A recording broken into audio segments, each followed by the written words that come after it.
দেবাদ্য রায় এরপরে আবৃত্তি করে শোনাচ্ছেন দেবাদ্য রায়। নমস্কার। বিশ্বকবি রবীন্দ্রনাথ ঠাকুরের লেখা লুকোচুরি। আমি যদি দুষ্টুমি করে চাপার গাছে চাপা হয়ে ফুটি, ভোরের বেলা গায়ের পরে কচি পাতায় করে লুকোচুরি, তবে তুমি আমার কাছে আসবে। তখন কি না চিনতে আমায় পারো? তুমি ডাকো, খোকা কোথায় ওরে? আমি শুধু হাসি চুপটি করে। যখন তুমি থাকবে যে কাজ দিয়ে, সবই আমি দেখবো নয়ন মেলে।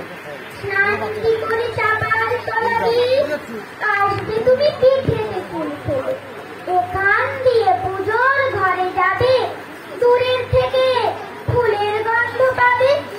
তখন তুমি বুঝতে পারবে না সে তোমার খোকার গায়ের গন্ধ আসে। দুপুর বেলা মহাভারত হবে, বসবে তুমি সবার খাওয়া হলে। গাছের ছায়া ঘরের জানালাতে পড়বে এসে তোমার পিঠে কোলে।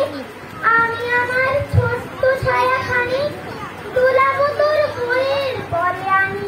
তখন তুমি বুঝতে পারবে না সে তোমার চোখে খোকার ছায়া ভাসে। সন্ধে বেলায় প্রদীপ ভাঙবে, যখন তুমি যাবে গোয়াল ঘরে।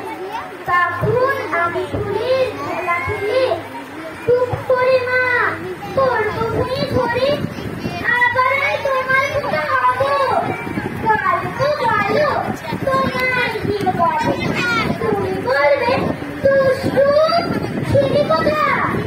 আমি বলবো না সে কথা।